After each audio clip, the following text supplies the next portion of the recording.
Welcome, everybody. So sorry for the delay. I'm feel horrible. My first stream, well, my second stream, but I have a present for you guys. I'm gonna let you see my little guy Sam. This is the culprit as to why I'm running behind. I have to take care of him for a little bit unexpectedly, but he is an adorable guy. He just doesn't like being on camera, as you can see. But you know, but I do love him. I think he's even more camera shy than his dad, who was. If you had known him, he was quite shy himself. All right, I'll let you know. But that's Sam. His dad was Frodo. Uh, and some of you on social media have probably seen Frodo's picture, a portrait that the artist Jenna Jenks did for me, which I got my parents for my birthday, or not my birthday, for Christmas. I mean, wow, can you tell I'm nervous? Whew. So this is my first solo stream, and I'm going to be talking about my love of movies. I thought it was a good way to start because for one, I thought I should do a solo stream just to get to know some of you guys and for you to get to know me. And plus, I wanted really to talk about a whole bunch of movies, and there's some that I surely won't get to during the normal course of the stream for some time. But yeah, so I hope you guys are doing good. It's my birthday. Feels weird. I'm 36 years old. How did that happen? I'm so glad to see some of you guys in the chat. Courtney, thank you for showing up. Hey, Aaron, Lady Leaf, of course, Nessie, Steven. Who else we got? Danny. Oh, thanks, man. Yeah, Kate, Beth. Although some of you guys were here earlier when I was supposed to start at 4:00, so maybe you've left. But thank you again, guys. So where to start? Should I start with my earliest memory of seeing a movie? If we want to start all the way at the beginning. Unbelievably, I think I was only 4 years old, and I actually remember going to see The Land Before Time because it broke my heart. The scene where Littlefoot has to say goodbye to his mother. I remember it made me so sad because at that age, you cling onto your mom, and I remember being utterly heartbroken at thinking that one day I'd have to part from my mom. So that memory has kind of always stuck with me, and I think the music of James Horner probably I really just sort of haunted me. I mean, it's beautiful, but it's haunting too. So probably the reason why he's always been one of my favorite composers. And it really broke my heart when he passed away. I also remember, well, I don't remember, but I remember this story. Apparently, I saw Spaceballs in theaters, which is a very different kind of movie. And I don't remember anything about it, but according to my parents, I came out of it saying that was a very bad movie. Which I don't know what I meant by that because I love Spaceballs. I guess maybe because of some of the humor and some of the things that are in it, but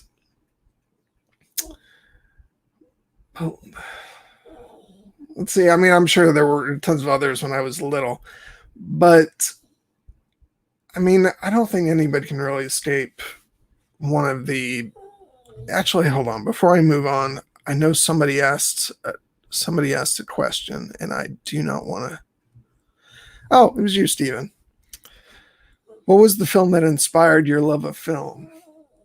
Wow, as I was about to get to, there's several different answers for that because I feel like there's different stages of my film love. Because obviously I've loved movies from a young age. And and you could I don't want to just name I've talked about some of the early ones that I remember. And obviously there were other movies that I really loved when I was a kid.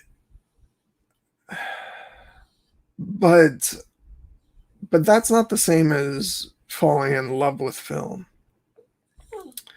And sorry, you guys might hear Sam whining a little bit in the background.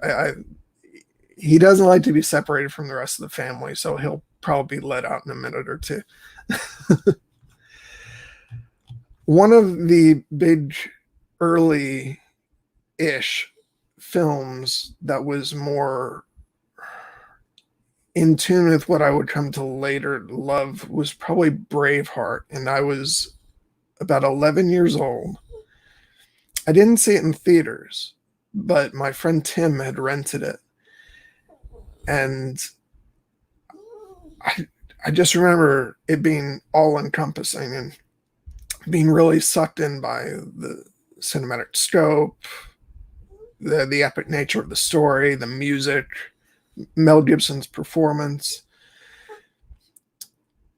But honestly, I think that the movie that made me really fall in love with cinema came later on in the ninth grade. I was in my music appreciation class and it was Amadeus.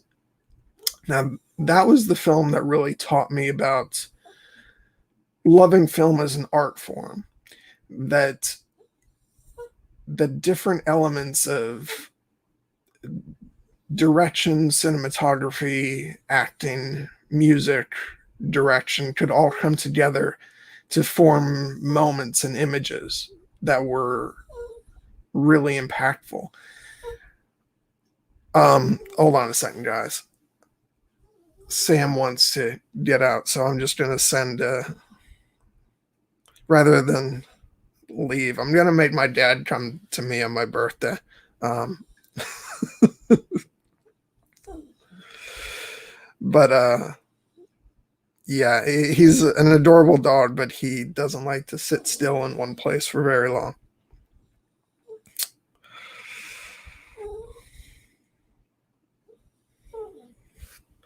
Okay. So yeah, there's one specific moment in Amadeus I remember being really captured by, which is the scene where Mozart is playing Salieri's March of Welcome after he's just met the emperor. And he's transforming Salieri's music into something much greater. It's actually a tune from one of his later operas, The Marriage of Figaro, I think. And Salieri has to pretend in this moment like he's flattered by it. Okay, hold on, guys. My dad's coming. Oh, are you Sam, are you okay? Sorry, guys. He's been God, I'm hurting my dog on the first stream. He's been under his armpit. Hasn't been feeling too well today. There you go, buddy.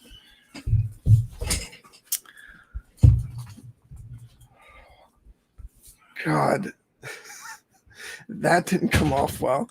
He's yeah, his armpit has been something's going on today. I picked him up earlier and there was a problem, but I'm hoping he's okay.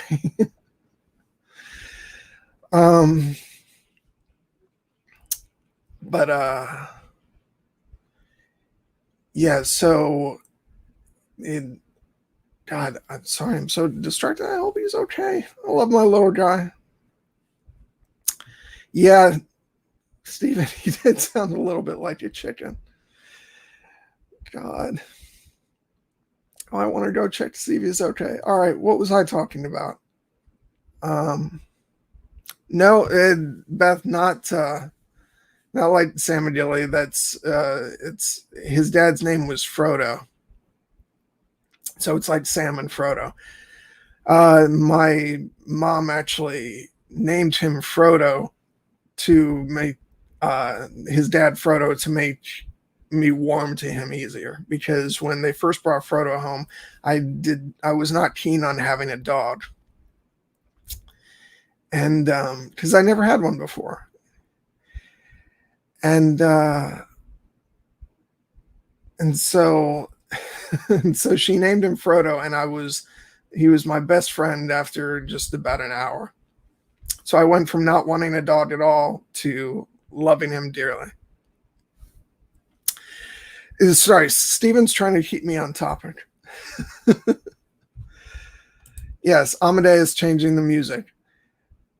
And there's a moment when Salieri has to look really like he's flattered that Mozart is doing this to his music. So he's got his arms crossed, the camera's zooming in on him, and he keeps like shifting and looking from side to side. And he goes through so many different emotions in that moment of feeling. The looks on his face are like he's offended, and then he's flattered, he's amused, he's annoyed, and then just pure hatred you see on his face. And all this is accomplished through F. Murray Abraham's performance, through the camera work, the music itself, and just Milos Forman's superb direction. And I don't know if it was that specific moment, but lots of stuff throughout that film, it made me fall in love with both classical music and filmmaking. And of course, this was happening at the same time. I also had a class, another class in high school taught by my television production teacher, which was a science fiction class, which I've talked about in the chat before on Here Be Dragons. And I think some of you were a little mad at me for even having that class, because shouldn't everybody?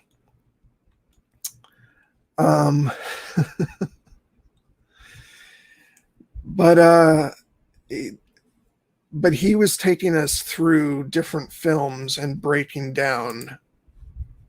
He would pause films and show us what was going on with the direction and the editing and foreshadowing and things of that nature. So I think all that stuff kind of came together to show me about what good direction is, what good editing is, and good screenwriting. So yeah, that was probably a pretty formative year in my evolution as just someone who loved watching movies to someone who actually appreciated the art form.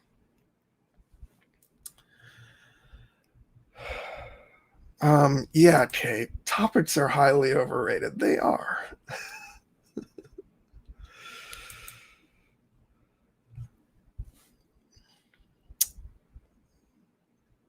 But yeah, Courtney,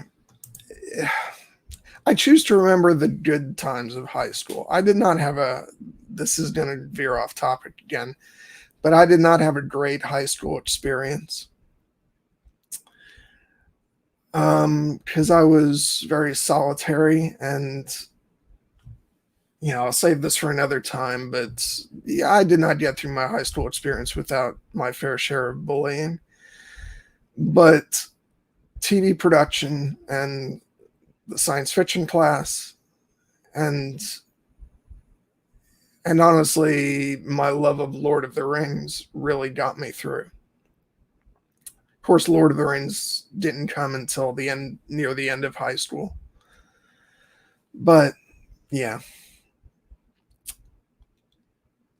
But it was a big factor. Yeah, Stephen, film is magic, but film theory is also magic. It really is.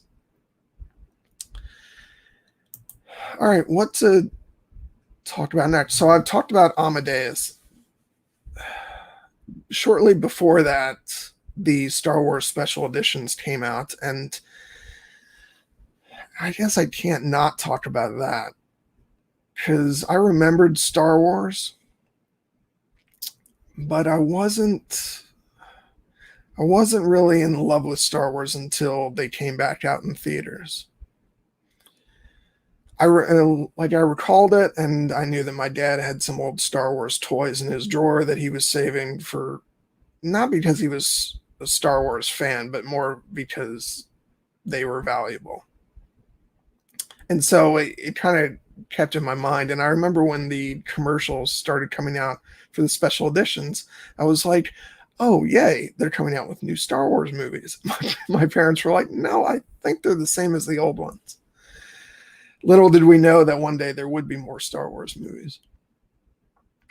But I kind of screwed up where right before they came out in theaters, I dug out old recorded VHS tapes of the trilogy and I watched them, which I should not have done because I had the opportunity to actually rediscover Star Wars on the big screen and I didn't take it. And that opportunity will never come around again because even if I stopped watching Star Wars for like 10 years, at this point, I guarantee you I'd still remember every single frame when I came back to it. My favorite, Nessie, I'll get back to your question. Stephen, my favorite Star Wars, for a really long time, it was Return of the Jedi. And the reason for that is the emotion of Luke versus Darth Vader and that final confrontation. And truth is, it might still be. My love of Return of the Jedi was kind of soured for a number of years because of the changes Lucas made to the movies. And it's not that I have always been super against the special editions, at least not until recently. But they just started to annoy me the more stuff he changed. And I had, things like adding Hayden Christensen and having Darth Vader scream no at the big climax of the movie kind of turned me away from it. And I started to appreciate Empire a lot more. I always thought it was a great movie, but I have really started to appreciate all the drama and the great filmmaking that Irvin Kershner brought to it. So I don't know. I have to spend some time with the original Return of the Jedi again to see if it rekindles that old love. But it might have just also been because I was a kid and at the time, and I loved the Ewoks too. So yeah, worst film I've ever seen, Nessie. You guys know I hate this question because I'm not by nature a very negative person. Worst film. I can say this because I'm a Highlander fan. I think it is uncategorically Highlander 2, The Quickening. Because for some bizarre reason, the filmmakers decided with that movie to make the main characters aliens, which came out of nowhere. And aside from that, that would be okay because, film is a sort of imaginative fluid format. And if you want to change up the story in the second film, fine, go ahead. But it's just a bad movie. It's horribly well made. Or horribly made, not horribly well made, horribly made. And the acting is just so hammy, except for, Sean Connery is fun. But I think he's in his own movie. Let me go back to see if there were any questions that I missed. Sorry, guys. Okay. Oh, no. Okay. What if George Lucas had given into pressure and used disco music on Star Wars? I shudder to think it would leave. I mean, John Williams is a master, and if we didn't have his Star Wars scores, I mean, I wouldn't know any better, but I do think I'd just want to die.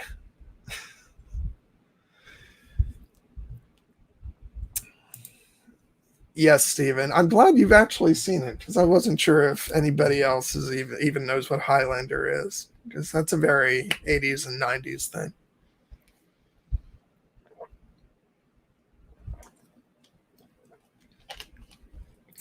Um,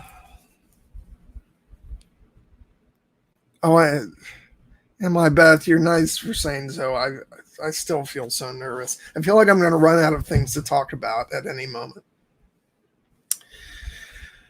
Unless you meant to say that instead of you're killing a John, that I'm killing Sam, because it did sound like that, and I am. I'm still horrified that I made my little baby cry. All right, moving on.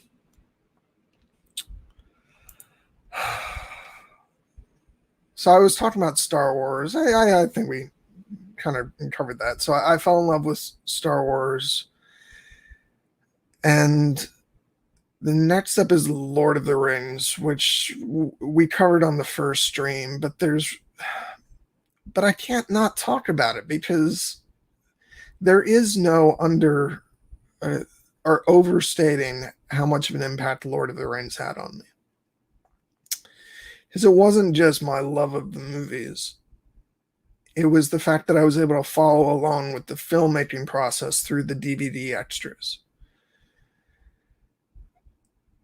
And that really was my film school. And I don't think you could ask for a better one, because it goes through the documentaries go through all of the different elements of filmmaking, from cinematography to editing, art direction,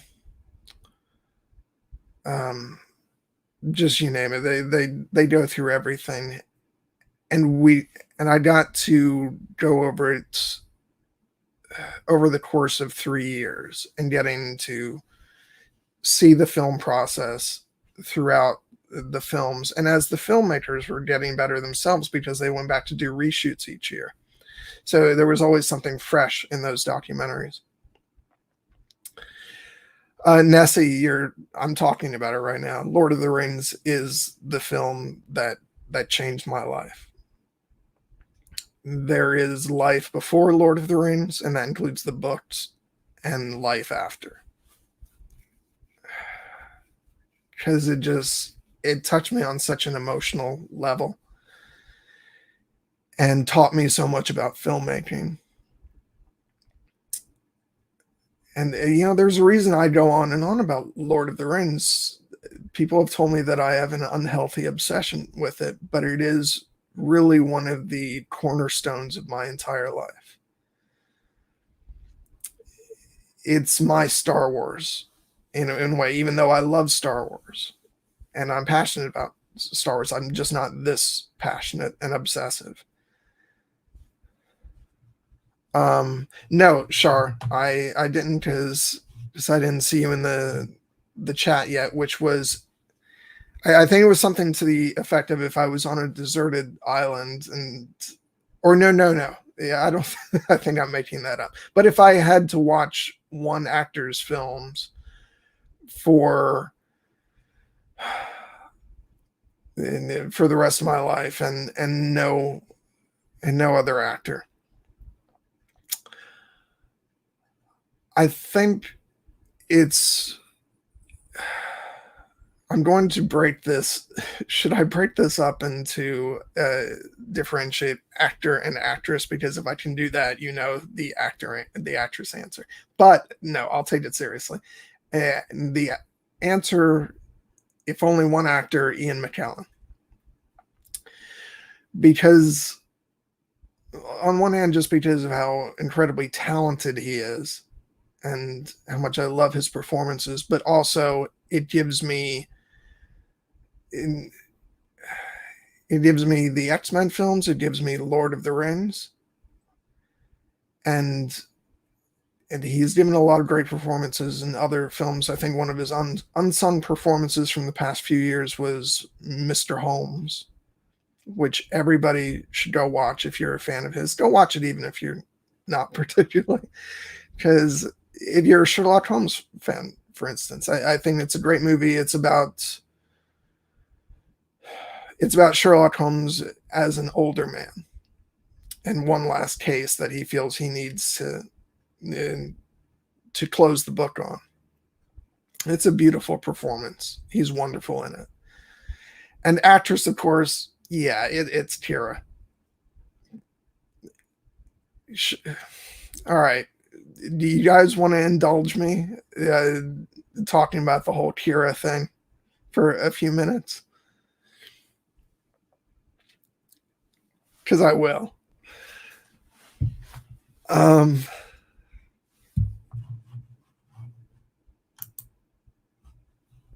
Yeah, no, Kate. No, I haven't even seen Cats. I'm not going there.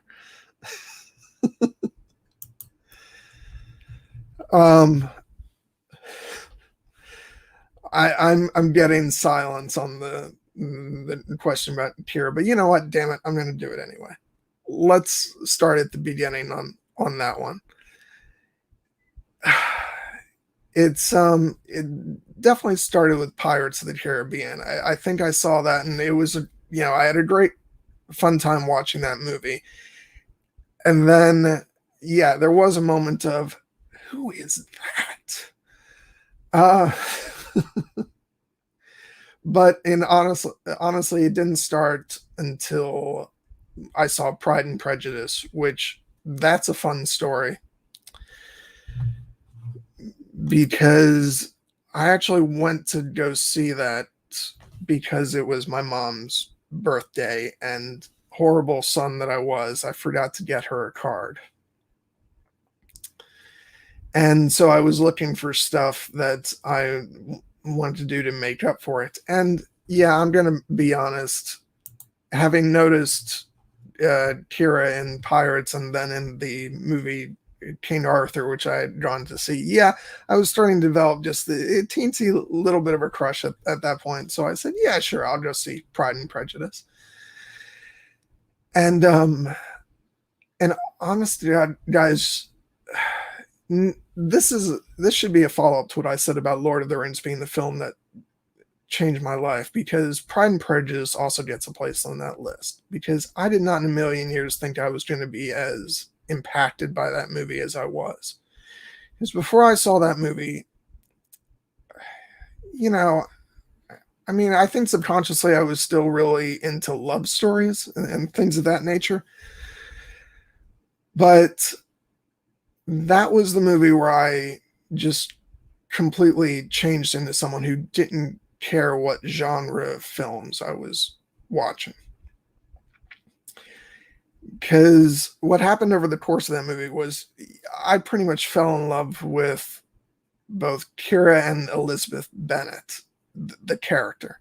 And by the end of the movie, I was just like, it's funny because I like to tell the story that I was sitting there watching the movie, and at some point I just thought to myself, what the hell is wrong with me? I'm just hoping against hope that Elizabeth and Mr. Darcy get together. And it was such a weird feeling, because I guess that's not the type of feeling you're supposed to, stereotypically, as a guy watching a movie, you wouldn't normally be, having emotions and thinking about stuff like that watching a film. And I totally was. So I fell head over heels in love with the movie and with Kira. And I think just by the end of the movie, I was kind of as giddy as she was about, falling in love. It just filled me with all kinds of wonderful emotions. And that in turn led me to read the book Pride and Prejudice. And then I was also looking forward to the follow-up film with her and director Joe Wright, who directed the film, and it was called Atonement. And so I read that book and looked forward to that film. And that was my favorite film of the year 2007. And then it just sort of snowballed into me watching all kinds of different movies. that I normally might not have given a chance. And so it opened me up to so much more.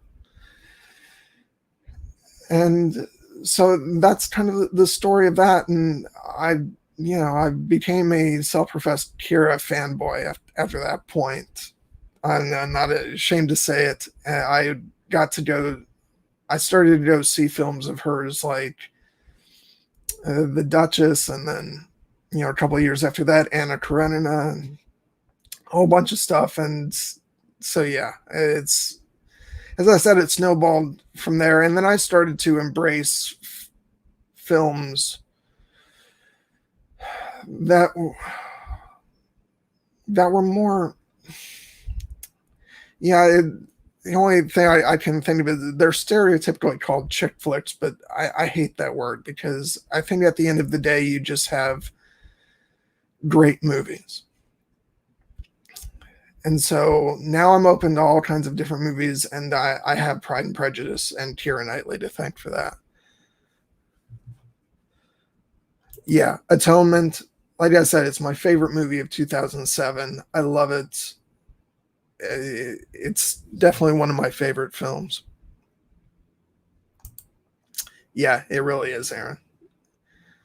And I was listening to an interview. Apparently, Keira was going through a lot of personal stuff during the filming of that movie, and she wasn't doing that well, apparently, from a mental health perspective. And it's not amusing, but that really does play into the movie because the character goes through a lot of stuff. And so it's actually one of my favorite performances of hers. And that might be part of it because it's so true to life in a way.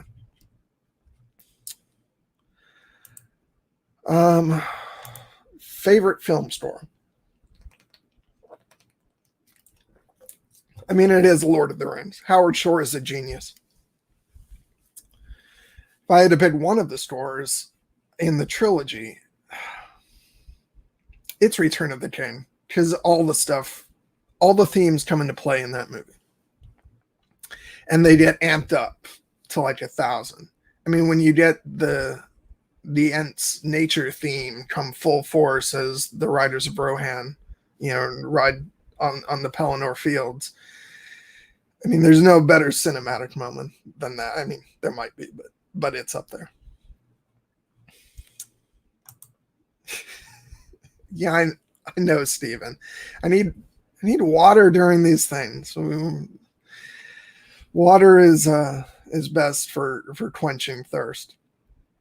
But I'll have OJ afterwards.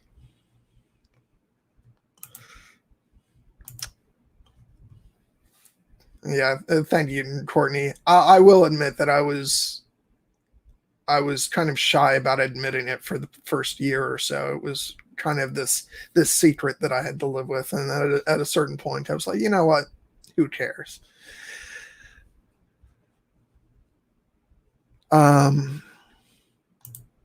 Yeah, Steven. Pippin's song, as sort of disturbing as that scene is with Denethor, it's a beautiful song, and Billy Boyd is a great singer. I actually got to see him in New York at I forget the name of the place. I think it's Joe's Pub, if I'm not mistaken. I went there for the Fellowship of the Ring live to projection concert, which is basically they it was at Radio City Music Hall. They played the Fellowship of the Ring on a big screen, and they had an orchestra and chorus, like live right there, playing the film soundtrack along to the film. It was one of the most amazing experiences of my life. But the night before at Joe's Pub, Billy Boyd and his group Beefcake were performing. And I got to get actually his autograph on my copy of Fellowship of the Ring. So that's his signature right there. And I got to have a picture taken with him. It's on my Facebook account. I don't have it on me right this second, but if you guys want to find me on Facebook, and yeah, so you'll see a picture of me standing next to Billy Boyd, and it's one of my favorite pictures because I look pretty good. I have a full head of hair, and I actually have a nice smile going on. And what was funny was when I was standing waiting in line for the picture, I heard this voice a little bit in front of me, and just by the back of his head, I could recognize him was Elijah Wood because he was there that night.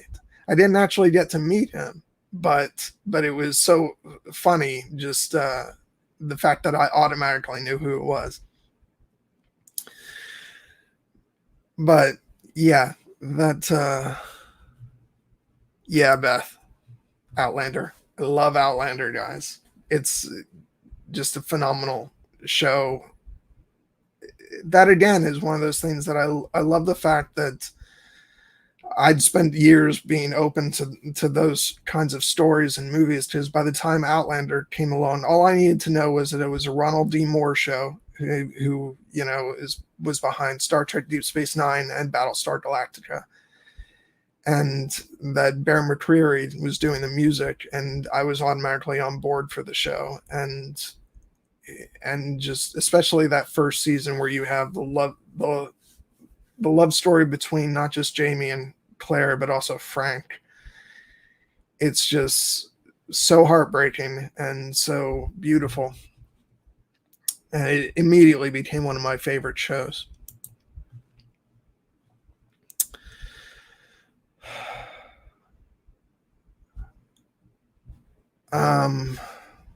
Okay, so let's move on to next. Yeah, just keep the questions coming because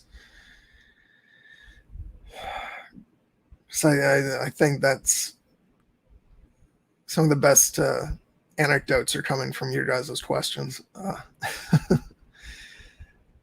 Let's see. Okay, favorite composer who's still working. I want to come up. I do want to come up with some answers that aren't typical, but I mean, putting aside Howard Shore because he's just a genius. I wish he did more stuff on the scale of Lord of the Rings and The Hobbit. But he seems to prefer smaller films, which is fine because I think he does great work. He did the score a few years back to Hugo, which is another one of my favorite films, which actually, if some of you guys might recognize the picture from the thumbnail for the stream, it's from the film Hugo, which is a Martin Scorsese film. And believe it or not, it's actually my favorite Martin Scorsese film, which is probably blasphemy for a lot of people, but it's about love of filmmaking. It presents itself as a kind of a kid's movie, but it ends up being a lot about the film George Méliès and in the early days of filmmaking. But also, I'm a huge fan of, John Williams. You can't beat John Williams, and even now he's doing amazing work. His work on the new Star Wars movies is great. I love some of the stuff he does on the Last Jedi soundtrack, especially when Luke is going out to face the First Order.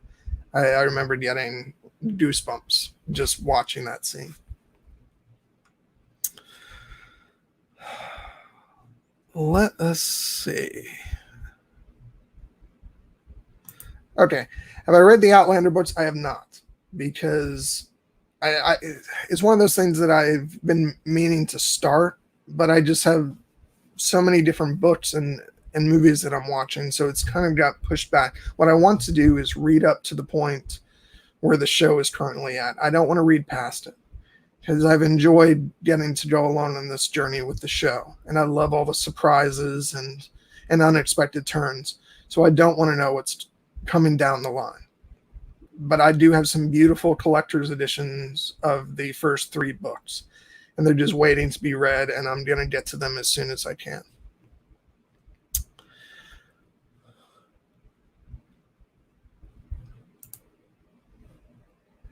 Beth, yeah.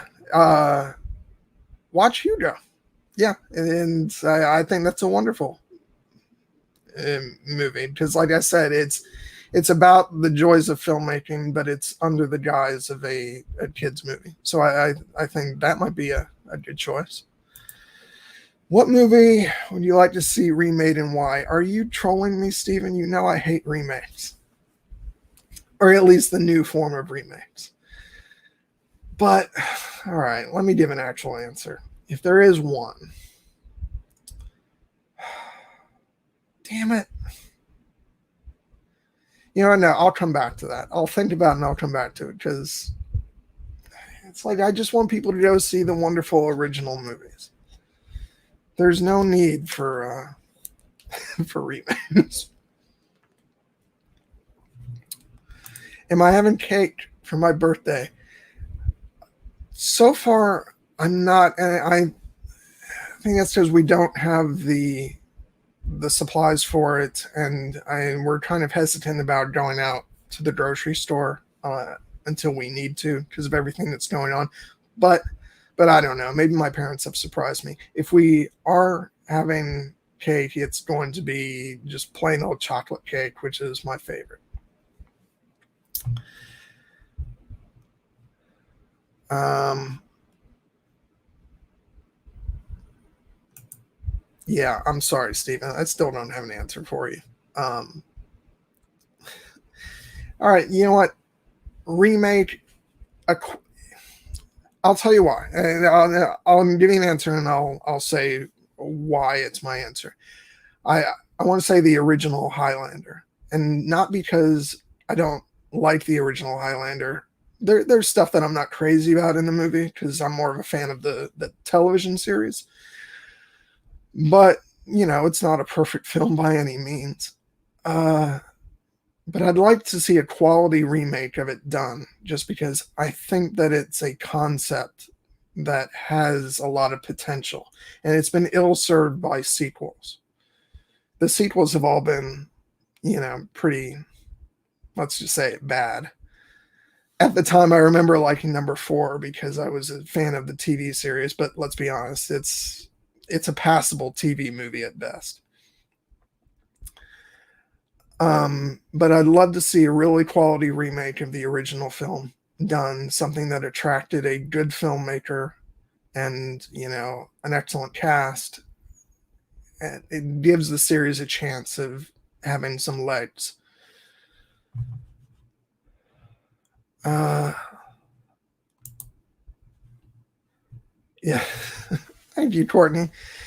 Yeah, I thought it would get more comfortable for me as I went on, but truth be told, I'm still terrified.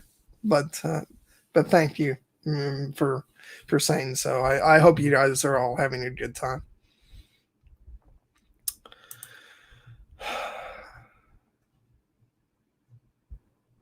Uh,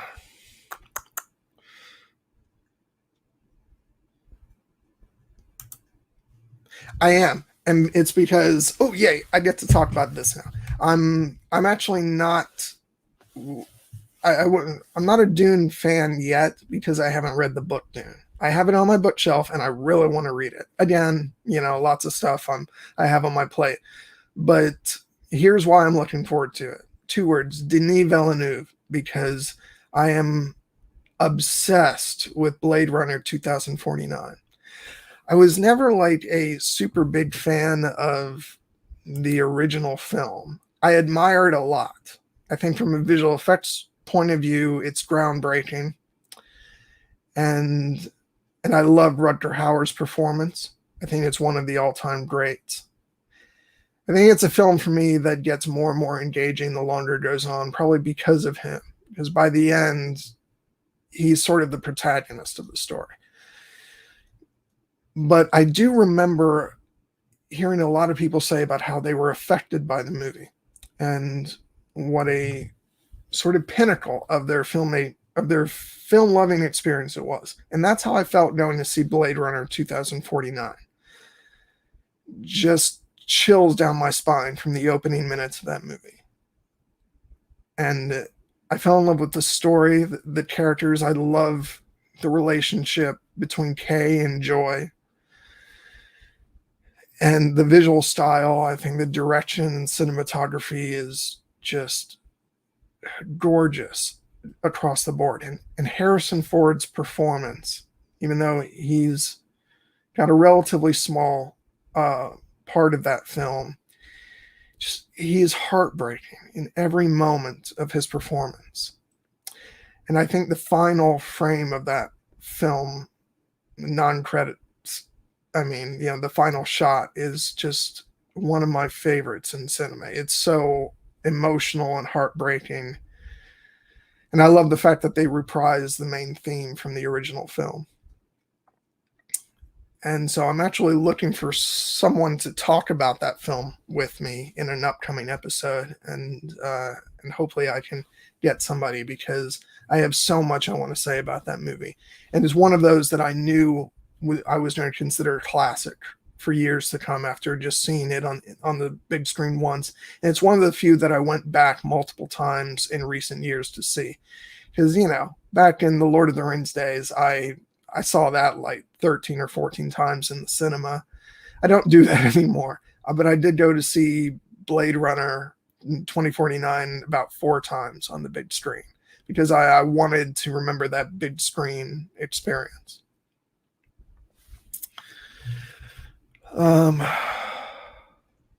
Okay.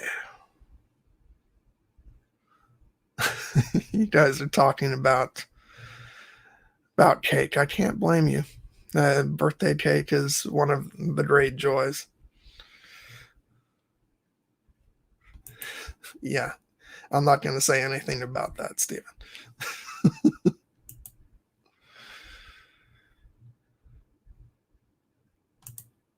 Yeah, I know. I so want to. And yeah. Oh no. Oh, read you the Outlander books. No, that is not going to happen. Maybe we can do streams on that. Maybe I can expand the scope of this to talk about books too, and maybe I'll do some streams. But no, it'll be a cold day in hell before I sit here reading to you guys. I'm nervous enough doing this. But I love you for suggesting. I really do. Um,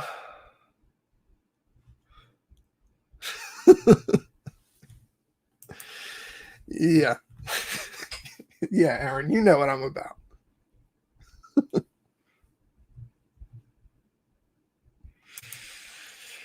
Yeah, the streams we might do. Let's all right. So we're gonna go on to next. Um okay, so I talked about Pride and Prejudice and the whole Kira thing. So I've covered that. Um so I get after that we start to get into the modern days of my movie love, and I just talked about Blade Runner 2049. What are some other big ones? Let's see. Yeah, see, this was what I was afraid of, that I would start to. Yeah, well, you know what? I do. But the question is whether you guys want me to do a book or TV show stream. I'm inclined to do the TV show stream because I love it. I love the TV show, and I love the performances of the actors. I love to be able to talk about Katrina Balfe and Sam Heughan and Graham McTavish. He has just been phenomenal on the show, and it sucks that Dougal isn't a part of the later seasons, obviously, but I loved his contribution to the show. I got excited about him being in that because he was Dwalin in The Hobbit, but for me, now I just think of him as Dougal. It's such a fascinating, flawed, complex character.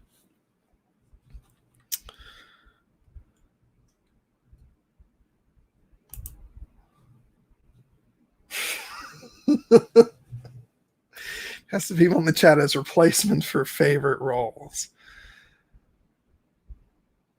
Uh, let's see. So I feel like Steven has to be Gandalf, right? um, yeah, but then it's hard not to imagine him as Lyanna too. So who knows? Let's see. I don't know. You guys are putting me on the spot with this one. Uh, yeah, tell me who you guys see yourselves as. I haven't thought about this question. I've of course, that goes to show that I've thought about Stephen as Gandalf, but yeah, I feel like that's too much pressure with that question. I can't come up with answers for that one. Uh, in real life, is interest in film a way you connect with your friends? No, unfortunately not. And this is why actually I have very few real life friends, because they are mostly people that I have known since childhood, and actually, in fairness, I have connected with a couple of them through film, but more it's more a general movie love. It's not sort of the passion for film that I go on about. And one of my oldest friends, Matt, when we were kids, we actually used to run around sort of play acting that we were in like the Star Wars universe or or other stuff, and just kind of do it that way. But that's kids playing, and so it's not surprising that we did stuff like that. But as far as knowing people and being friends with them through like a shared love of film, I haven't really had in real life friends like that. I've more connected with people in that way since I joined this online community of Game of Thrones fans, and which has been one of the real joys. And so getting to do something like this where I can talk about movies, it's a very new and unique experience for me, and which is why it's been so valuable for me. I can't believe we're coming up on not quite, but almost a year since I found all you guys, and it's just I can't say enough how much it's meant to me. Thank you, Beth. Feel the same way. I mean, all you guys are becoming my in real life friends, and Steven's even hopefully coming to visit me if Con of Thrones happens and we're having movie night. So yeah, that's blending the lines between online friends and real life friends, and I do feel like I'm closer to you, some of you guys, than I have been with a lot of my real life, so-called real life friends.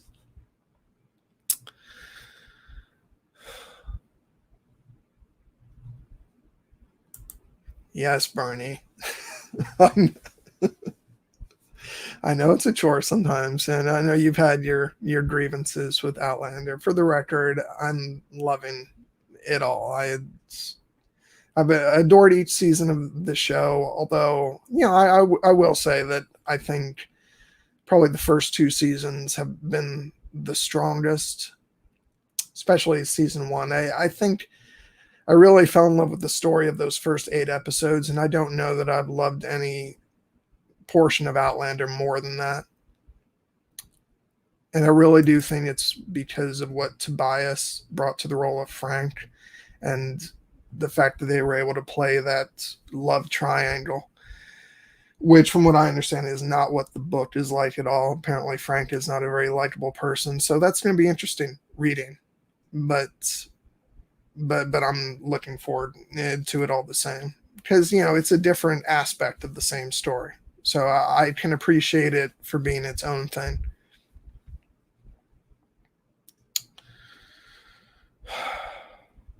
Um,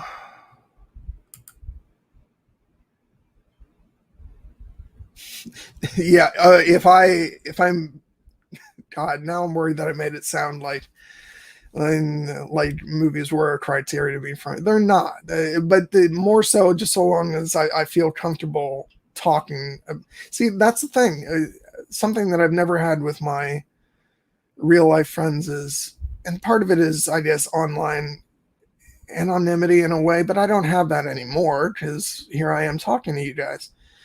But I feel like I can totally be myself and talk about every aspect of the things that I love, and things that are going on with me. I feel like I don't have to hide any part of myself. And that's why I think I feel so close to you guys. Um, yeah, Bernie. But again, you know what? And that's fine because even though that's been one of my favorite elements of the show, in what they did with what they've done with the character Frank, I consider books and movies to be two separate entities, whatever franchise we're talking about. So I'm looking forward to reading the books on their own terms. And be sure if I've missed a question, guys, because I'm just I'm trying to go back and look to see if that I've gotten everything, but you know, but but if I have missed something, just let me know. So, Stephen, have I ever wanted to write or direct a movie? I have. I want very much to be. Well, I've been caught for many years between wanting to be a director, but also my passion is with film editing. But also things being the way they are, especially the fact that I live in this smallish city in Southwest Florida, you do kind of have to do your own stuff to edit. And so I would love to direct a film, but there's a lot of pressure that comes with that. And I don't know how well I deal with that kind of stress. But yeah, being as much of a cinephile as I am, I would love to direct a movie. I kind of lack the crew. So heck, maybe we can all get together and do something on if we go to Con of Thrones or Ice and Fire Con, we can all get together and we can do some kind of film project. That would be neat.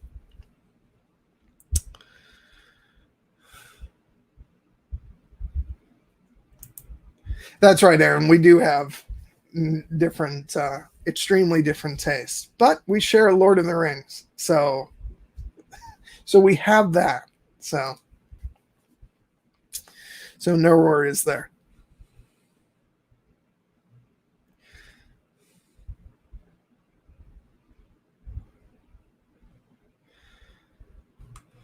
Um,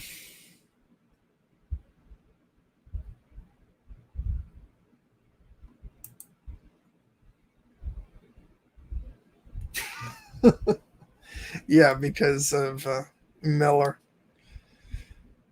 Yeah, but come on, you guys know that if I became a filmmaker, it would there'd be two reasons for it. One would be so that I could have an outlet for all sort of my imaginative thoughts, and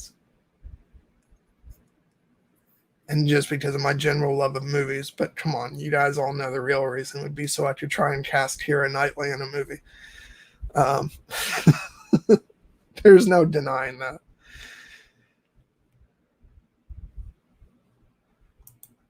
that. Do I prefer to read the book or see the movie first? Um, in truth, see the movie, because I'm a visual person, and because movies are my first love. So it's kind of inevitable that I prefer to see a movie first. Also, because I don't have to bring those expectations of being a book lover and then to the experience. I can just take it all in. And also, then I get to read the book, and it's like a director's cut of the movie.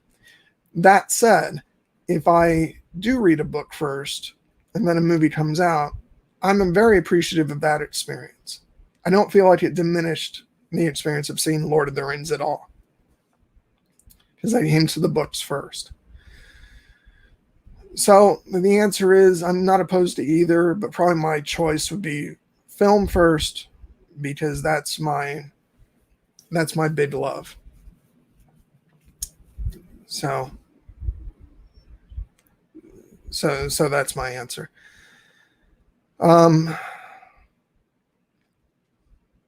So let me take a break here, guys. I don't necessarily have a mid roll, but I do want to talk for a couple minutes about what I have in mind for the stream. I talked a little bit about it before for the last stream, but let's take a minute. Next week, I have in mind, Nessie and I are doing a stream on the first season of the HBO series Rome, which you can actually find the trailer in the description. I put it there for you guys if you haven't seen it. Hold on a second. Let me take a drink of water.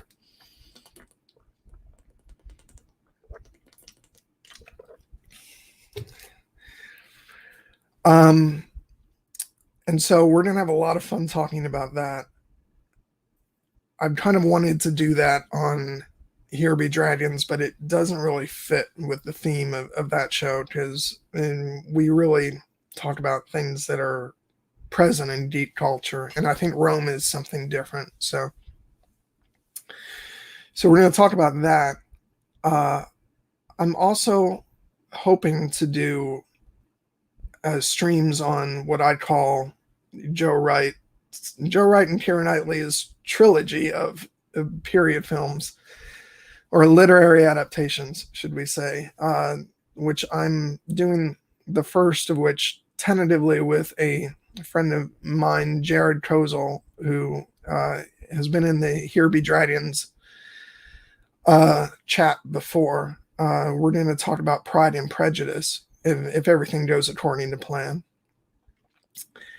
And then, see you later. Thank you so much for stopping by. And God, it is so great to have you guys here. But thank you for the birthday wish, and thank you just for being here. Yes, Nessie. Without Rome, there'd be no Game of Thrones, and then that's a big part of why I want to try and introduce it to you guys.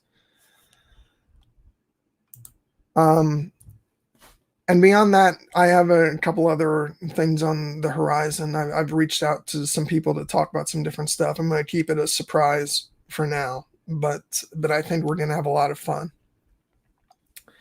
And so primarily on this stream, I'll be talking about movies and TV shows. And yeah, just stuff that doesn't necessarily fit under the umbrella of what we do on Here Be Dragons, with being more nerdy in nature. I want to talk about, things like, one thing that I floated was Gladiator. I think that I've got a couple interested parties in talking about that, and just dramatic films, and maybe even occasionally some comedies. I just want to talk about sort of my love of these different movies with you guys. And I think that this is a really good way to do that. I'm just, again, I'm fighting my nervousness, but hopefully you guys will enjoy this, and I'm going to take it step by step, and hopefully And hopefully you guys will enjoy it. All right, let me go back and see some of, because I think you guys were still posting some questions.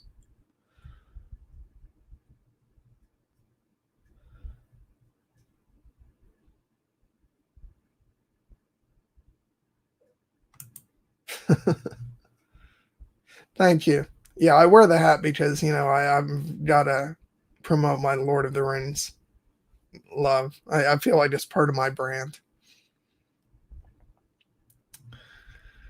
You guys want me to wear a fedora? Yeah, I may end up doing that at some point. Ever been to Hollywood? I have. I went to LA in 2011 to sort of scope it out and see how I liked it. I was terrified, petrified. Um, yeah, I don't know if it's for me, which is why I've talked before about potentially going to Austin, Texas. That might be a good place for me. I think Hollywood is just too intimidating for me, but maybe that's why I should do it. I just don't know if I can afford it. But maybe I should, if doing this channel has taught me anything, it's that I should put myself in uncomfortable situations. But honestly, it's primarily the money thing. I just don't know if I could afford to live out there. But we'll see what the future holds. I think Austin might be a better starting off point for me. And we'll see. Plus, I have a new family member who's out near there. I talked on another stream. I just recently discovered that I have a half sister, which is crazy. But it'd actually be nice to be relatively close to her so I could get to know her a bit. And plus, Steven lives out in Texas too. So, added perks. But yeah, I got to do a bunch of fun stuff while I was out there. I hung out with a friend of mine who used to work at the same news station around here as me, and he took me on an interview he was doing with the television composer who worked on Firefly.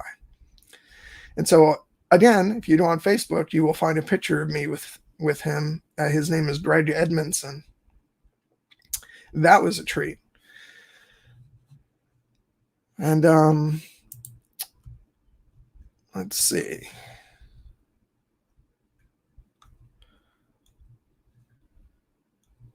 What do we got?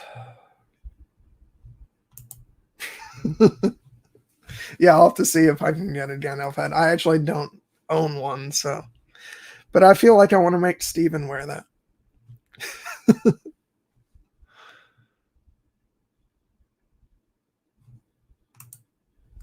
Yeah, and Steven, honestly, that would be a blast just to be near you. And then we could have a bunch of movie nights.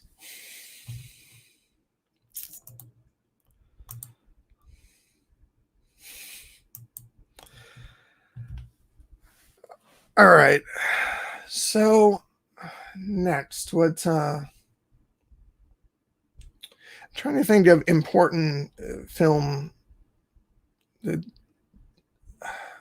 that I guess I can just start talking about some more of my favorite movies. Something I came to late was Alien. I'm not a fan of horror movies, I'll be completely honest.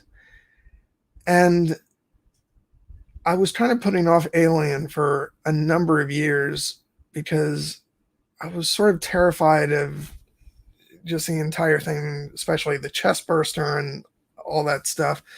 I finally saw the movie, and I just remember the experience of being on pins and needles throughout the whole thing. And I kept pausing the movie because it's so tense. The buildup is so like nerve wracking.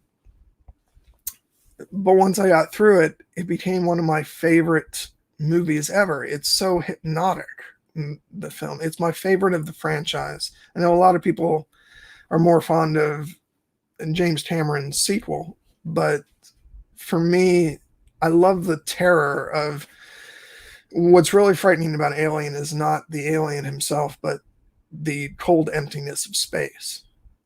And so, from a filmmaking point of view, I think I really respond to that, the tension of the movie. And so it quickly became one of my favorite movies, even though I don't like horror movies. But it's the one horror movie for me that I feel that works, because normally you're like, oh, why don't they just get out of the haunted house? They can't get out of the haunted house. There's literally nowhere for them to go. And I just love everything from Ridley Scott's direction to Jerry Goldsmith's music, even though, fair enough, it was kind of butchered in the edit, but the music is still great. And I have the soundtrack and I love listening to it.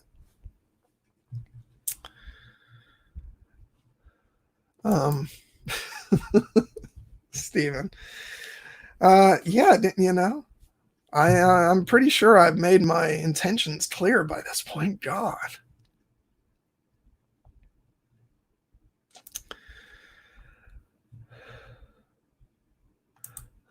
Oh, now come on, Steven. You know that's been falling apart for some time now.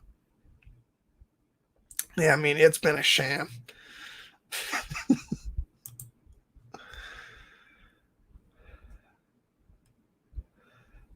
Um, yeah, that's the way I feel, Beth. Just, it's funny because I don't like to be scared in movies, but Alien just hits all the right buttons for me. Have I seen Cabin in the Woods? I haven't. I haven't. Again, it's not my particular genre of movies, but I know it wasn't Joss Whedon behind that in some way. I think he wrote it or something. But I'm very interested in seeing that at some point. It just hasn't been one of the movies I've gotten to yet.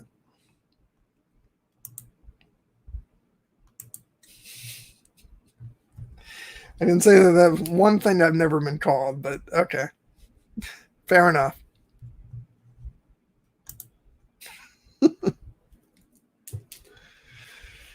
But see, now you know that Lord of the Rings is the way to my heart.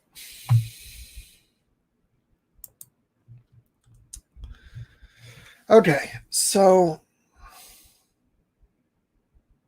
yeah, keep the questions coming, guys. I've been able to go over an hour so far, which is a miracle.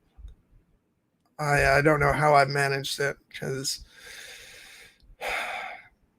I am so utterly shy, and I'm managing to keep this up without anybody to bounce off of. But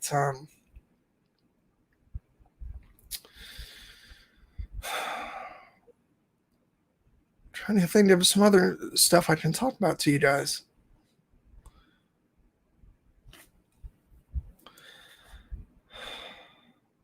And Dark Crystal. Okay, yeah, let's do this, because I can keep that going for a little bit. Dark Crystal. Again, not a fan of the original film too much. I admire it a lot. I mean, it's a technical marvel. But Age of Resistance, the TV show, I've just really fallen in love with. It's the storytelling. The characters are really great. And I think I like the idea of something modern being done with puppets. Because in this day and age, so much is CGI, and not that the show doesn't use CGI, but it's all for the background stuff. And there's some augmentation with the puppetry. But primarily, it's just great to see that kind of stuff in a modern cinematic endeavor. And the same thing with Baby Yoda on The Mandalorian. You love to see stuff like that. There's some CGI at play with that, but it's based off of a puppet. Sell me on Dark Crystal Age of Resistance.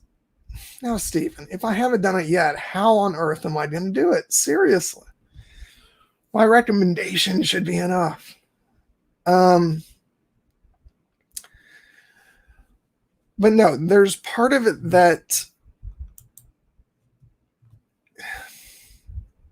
it's something that's said in the documentary that you can also find on Netflix, where Taron Egerton, the actor who voices Rian, the main character, says that Dark Crystal fans want a saga, something to enrich the mythology. And that's kind of what I wanted from the story, just being an admirer of the first film, because it's kind of a bare bones story.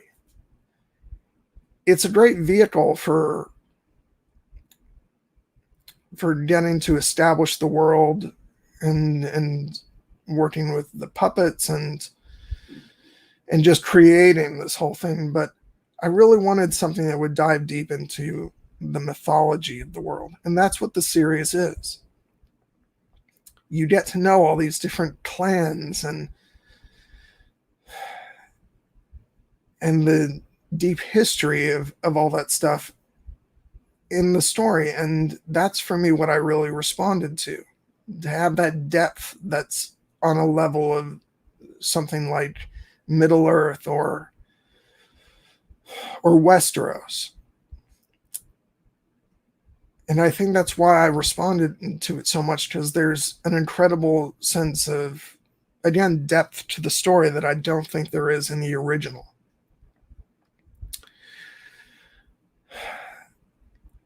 But yeah, and again, the characters, the voice talent on display. You have, again, Taron Egerton. Mark Hamill plays one of the Skeksis, and he's just so wonderful at chewing up scenery in the best possible way. Jason Isaacs plays the Emperor. And you have people like Lena Headey and God,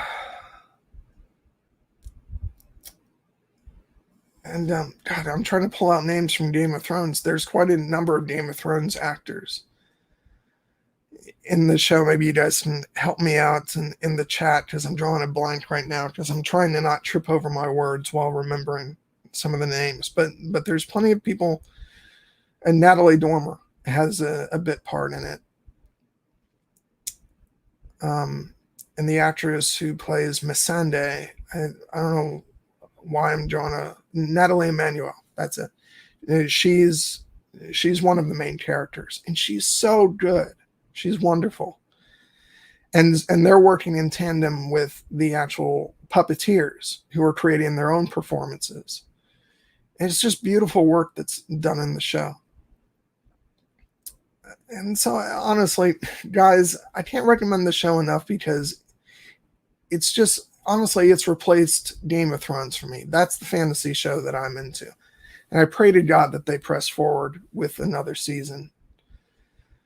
But if they don't, it's a wonderful one-off. There's some loose ends, but, you can make the argument that ultimately it's building up to the movie anyway. So even if there are some loose ends, it still works on its own. And if you're not interested just in it for its own sake, watch it for me, so I can have more people to build up an army to convince Steven to watch the show.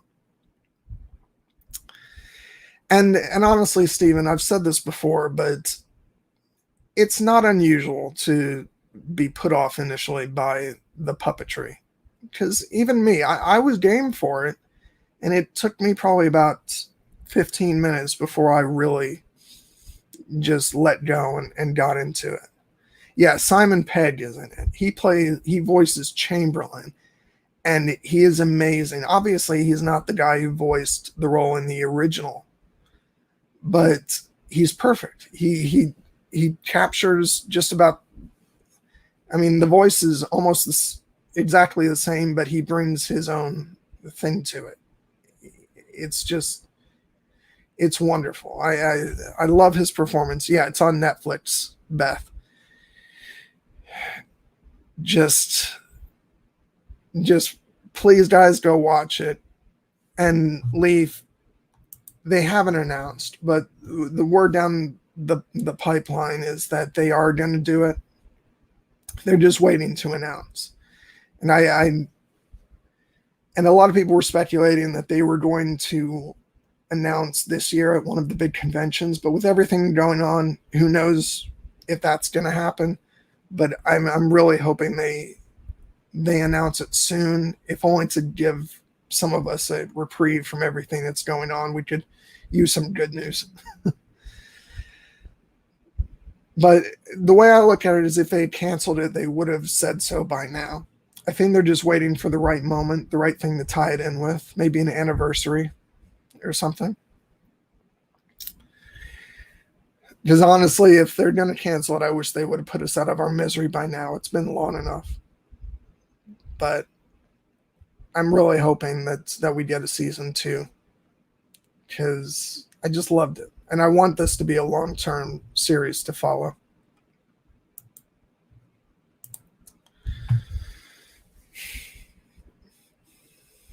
Yeah. It's again, Simon Pegg's Chamberlain is so great.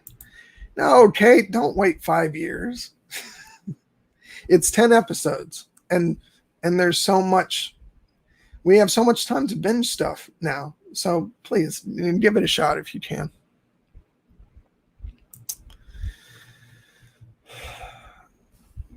So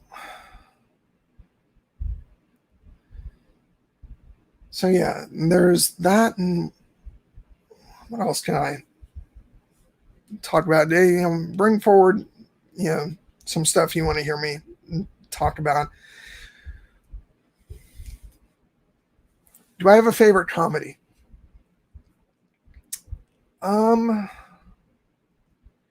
Yeah, I do. Let me just think about what it is. Because I don't want you guys to think that I don't like to laugh, because I certainly do. Because I go on and on about a lot of dramas that I'm into. But I know Spaceballs is a favorite of mine. Because I've loved it since I was a kid, even though strangely I apparently thought it was a bad movie when I went to go see it at 4 or 5 years old. But I feel like there's another comedy that I'm leaving out that I really like.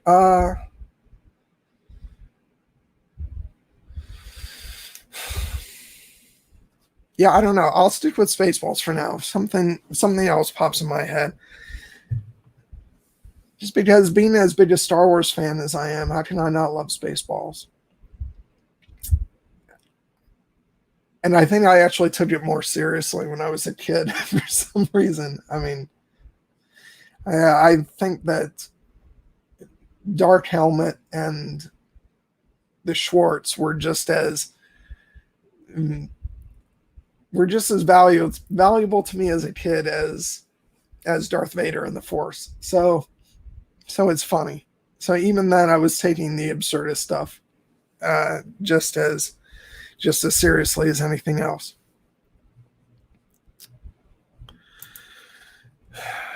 So yeah, I know. It's hard to keep up with stuff. It really is. I've got so many things on my bookshelf that I want to get to, from Outlander to Dune. I'm trying to read a whole bunch of Star Wars books. I want to keep ahead with the current canon. Uh, Not that canon matters a whole lot. I'm game to read a whole bunch of Star Wars books, but it's just hard to keep up because I like what Lucasfilm is doing. I like sort of the larger scope they're going for with bringing in different story elements from books, the animated shows, and the movies.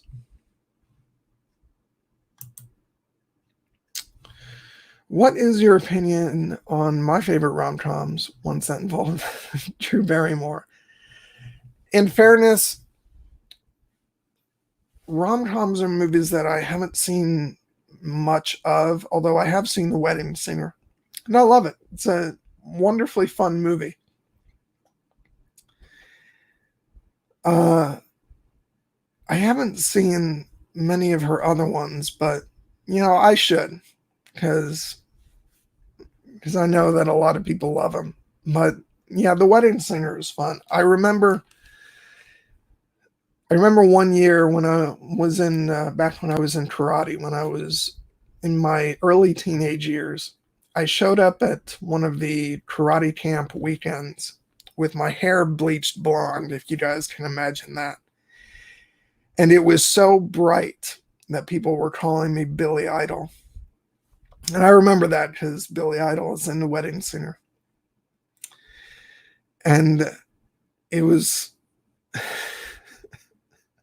and it was so hilarious, which, I always think maybe the fact that I burned my hair to a crisp that one time is part of the reason why you currently see me with limited follicles on my head. So I may have done it to myself.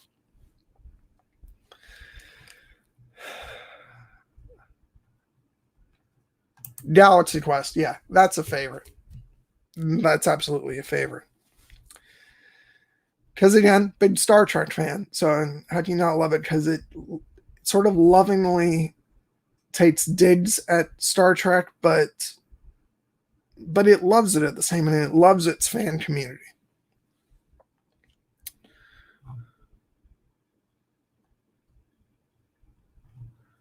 Um,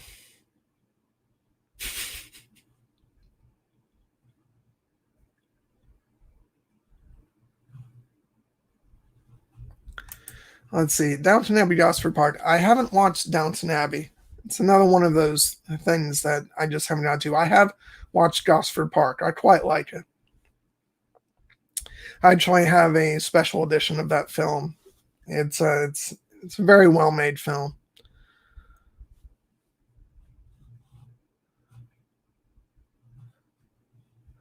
Um, let's see. Yeah, they I know they dispensed going back to Star Wars, they dispensed with the old canon, which I actually want to do a stream on Here Be Dragons about this. It's a question of whether Steven wants to do or not, where both um, where I want to talk about it in a larger sense about how valuable it is to distinguish between canon and non-canon, because at the end of the day I believe there's good stories.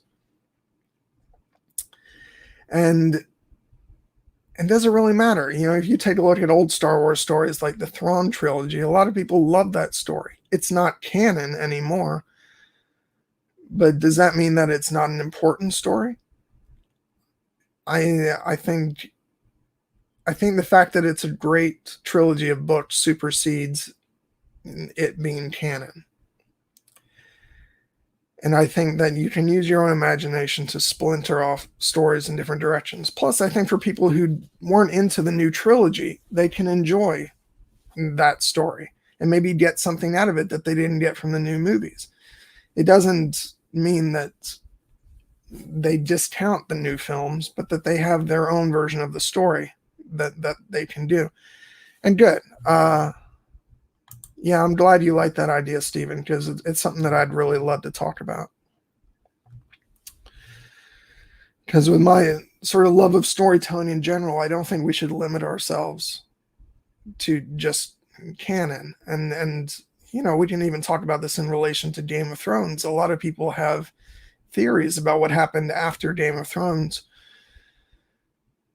and not meaning just what's going to happen in the book series, but sort of their own head canons for what happens after the finale of the show. And why not entertain those ideas and not just, there's no reason to discount that. Yeah, it's fan fiction to a degree, but if you want to think that Daenerys got flown to the Volantis and resurrected, why not? More power to you. I don't think there's evidence in the show that says that couldn't have happened.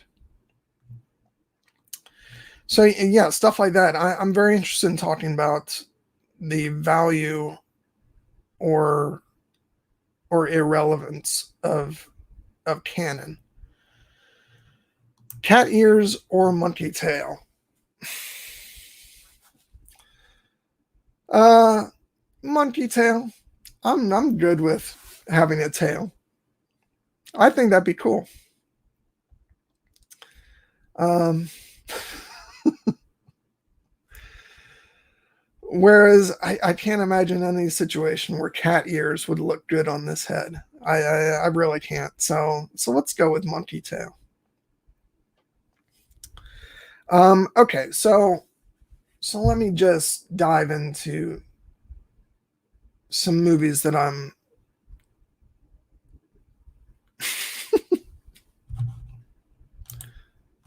Yeah, I've still got lots of movies that I can talk about with you guys because I'd like to. We've got a half an hour left. I'd like to try and fill up that time. I hope to God you guys are still somewhat entertained because I can't imagine why you would be, but hopefully you are. Um, okay, I can talk about my feelings on comic book films because I have a lot to say about this. I am not the biggest fan of the MCU. I like some MCU films, but I'm not as in love with them as a lot of people are. My favorite comic films have historically been the better uh, of the 20th Century Fox X-Men films, like the first two Bryan Singer films, X-Men: Days of Future Past, Logan. I'd even count the Wolverine amongst those. I think it's not quite as good in its final half hour as it is throughout the rest of the film, but I think it's one of the better ones.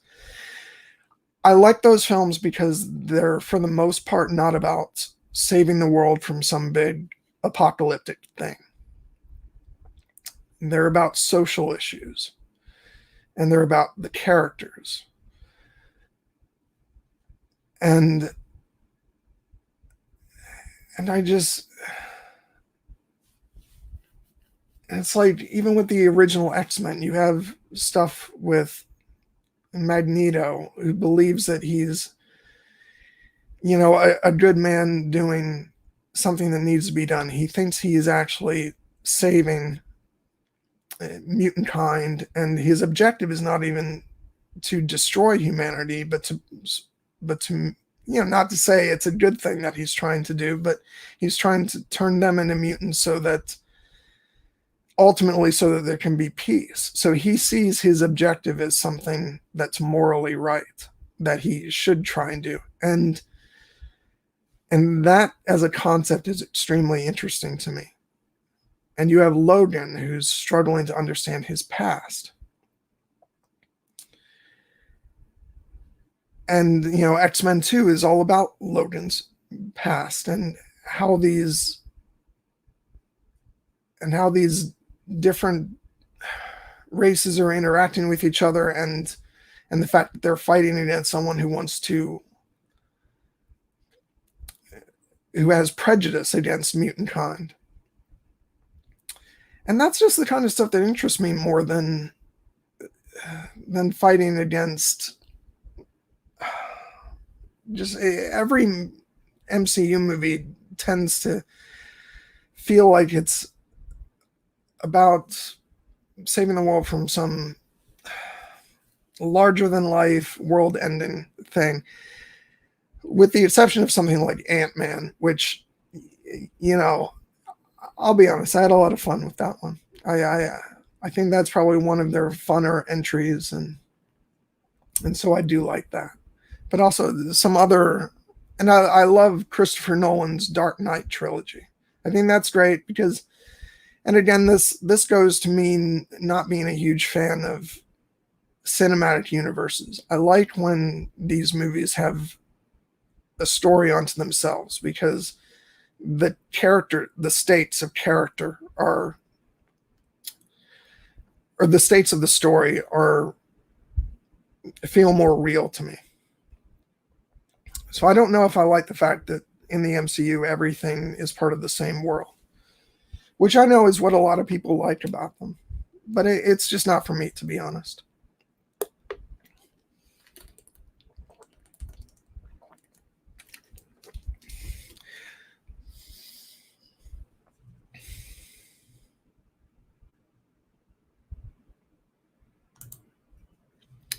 That's fair. Yeah, and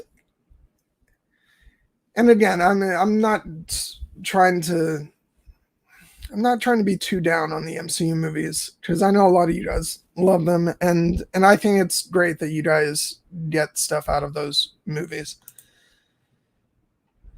like this. And you're right, that is a great scene. Um,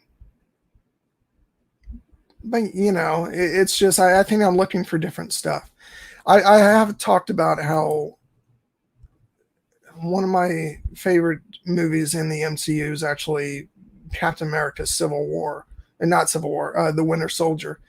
And again, that's because that's dealing with some societal issues. It's talking about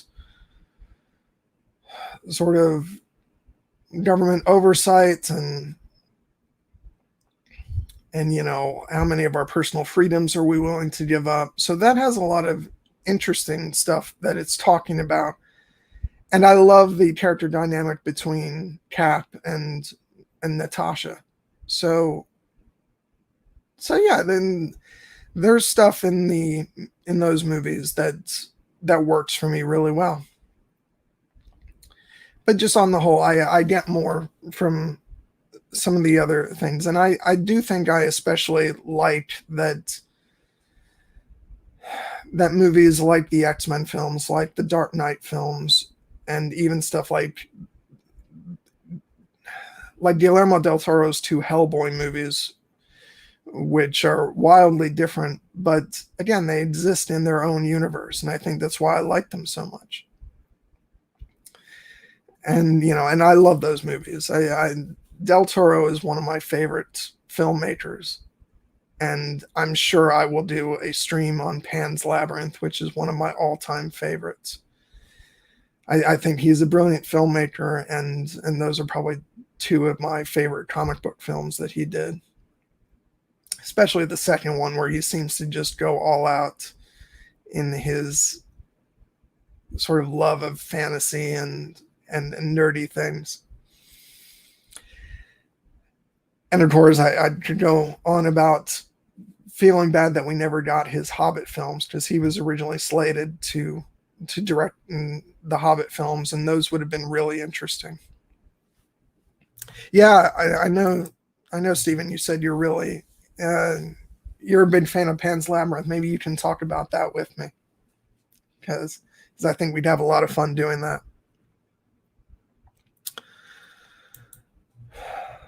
Um, Here we go. Yes, I like the Watchmen film. I don't love it. There's some stuff that I'm not crazy about, and if Bernie's still lurking, she's gonna hate me for bringing this up yet again. I'm not sure I'm crazy about the depiction of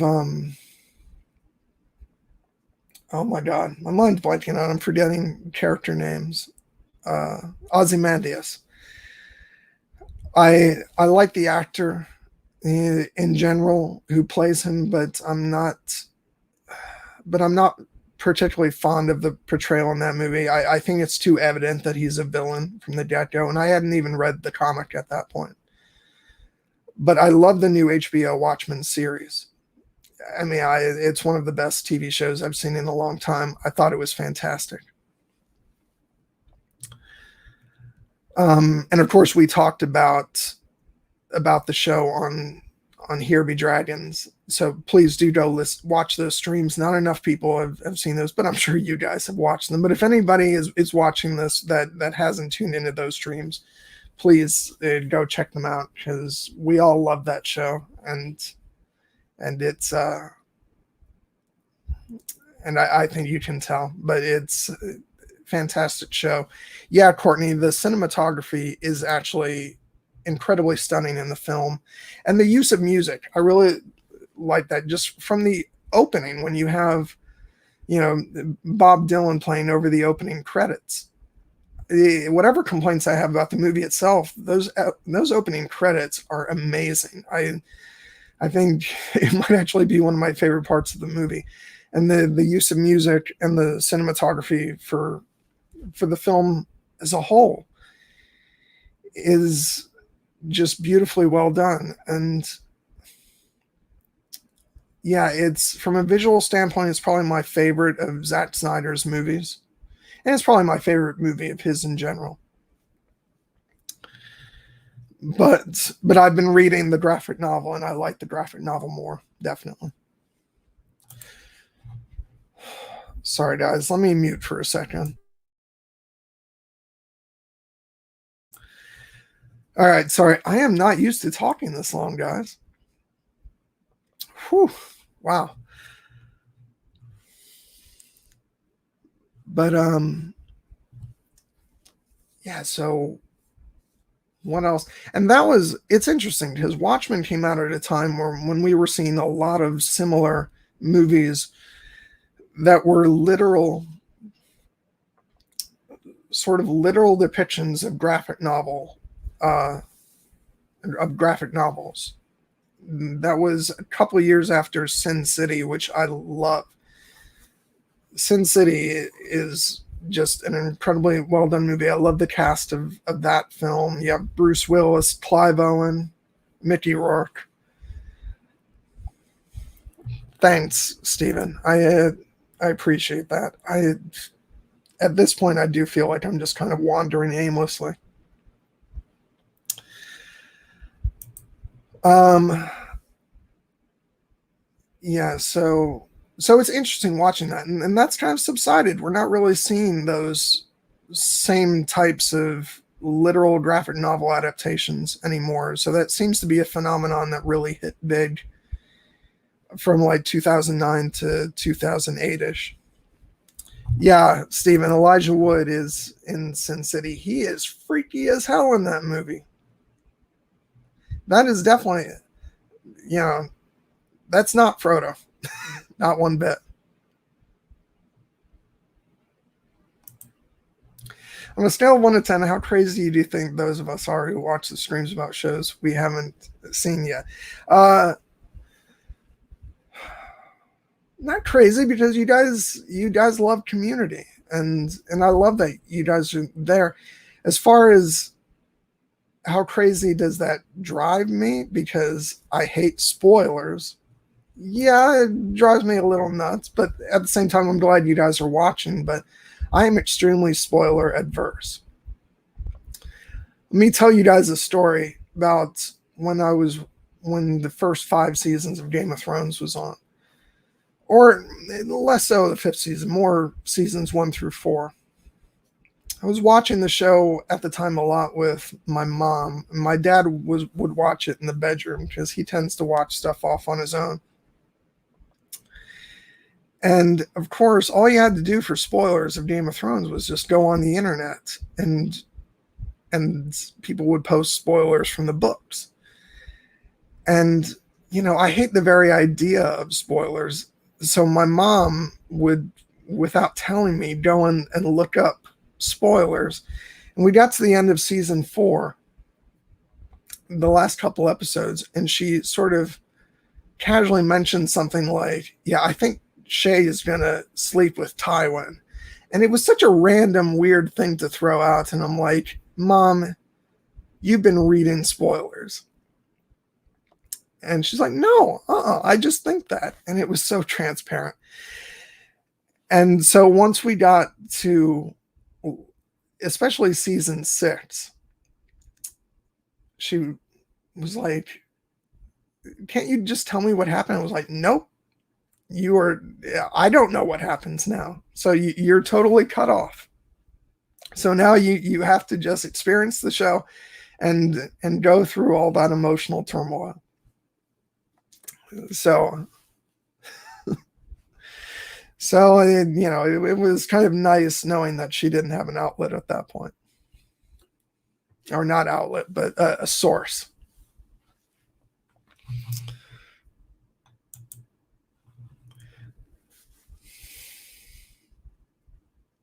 Yeah, I'm not that way.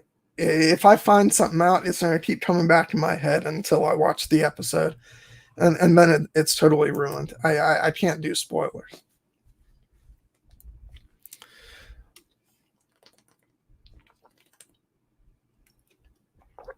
Um, Let me ask you guys, what are some movies that you guys like that you'd be interested in me covering? Because I have a lot of ideas, but I would be interested to see what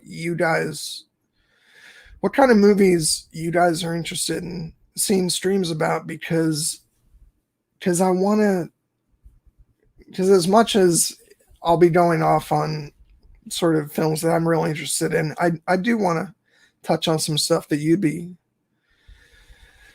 gung ho about. So do let me know about some movies, guys. And also, while you're doing that, let me ask you,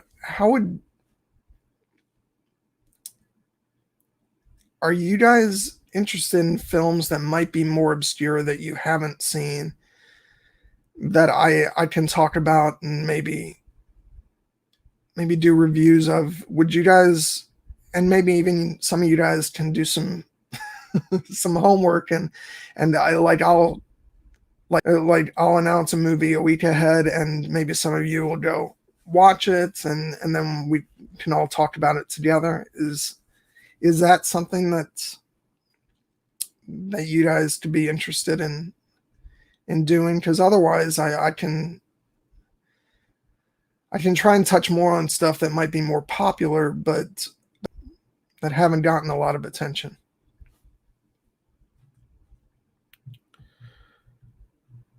Also, guys, let me know if there's a problem on YouTube, because I just got a warning that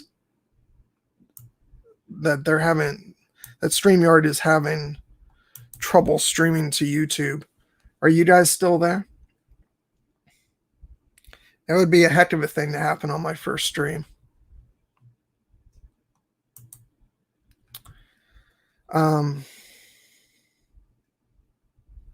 Can we talk about how Citizen Kane is overrated?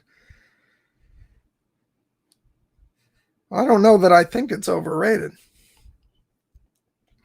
I actually think it's a very strong film. Do I think it should be consistently ranked as, as the greatest film of all time? No, probably not. But that's because, I'm very upfront about all the movies that I love and that are personal favorites. And for me, even though I kind of objectively recognize that there's a difference between what one considers best and what considers their favorite, I'm just as happy to call a favorite of mine the best. So, like, Lord of the Rings is the best film ever made for me. And, I'm going to get lots of people disagreeing on that one, but it's my favorite, and it's always going to be listed as number one. Good. I'm glad you guys are here. And it's overrated. Yeah, but overrated is such a dreadful word, isn't it, Steven? I mean, you can call any movie that you don't like overrated, so then that's popular. And I don't know. Good, period stuff, because, you guys will get sick of that with the period films I'm going to do.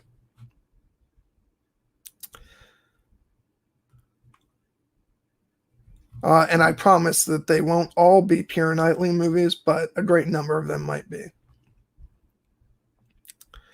Okay, we're in the last 10 minutes, guys, which, thank God, because as much fun as I'm having, I do feel like I'm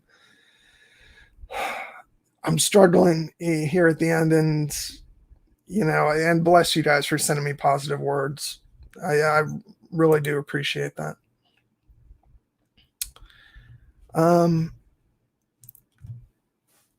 So yeah, I'm sort of looking at my shelf to get some inspiration for some stuff.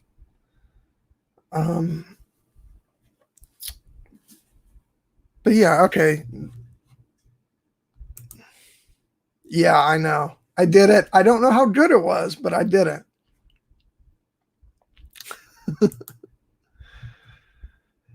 Damn it, I knew it. I'm delirious. That's what's going on.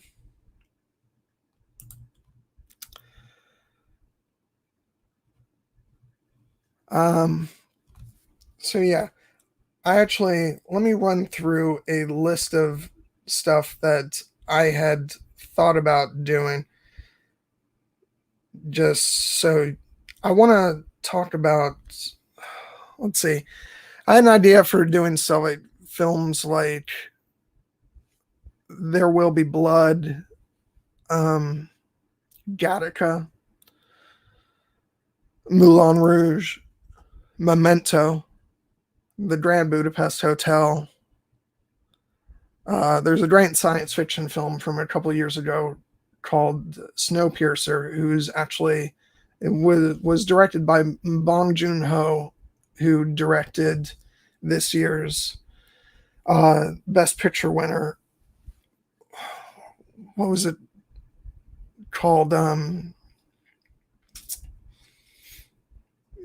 I can't believe I can't remember. That shows you how much I kind of tune out the actors. I know one of you must know. What was the Best Picture winner this year? But anyway, he directed that. It's a great science fiction movie. Parasite. Yeah, he's the guy who directed Parasite. And so I'd love to talk about that. And there's also, let's see, and I mentioned Hugo. I do want to talk about that because that's one of my favorites. Ex Machina, which is another science fiction movie we can talk about.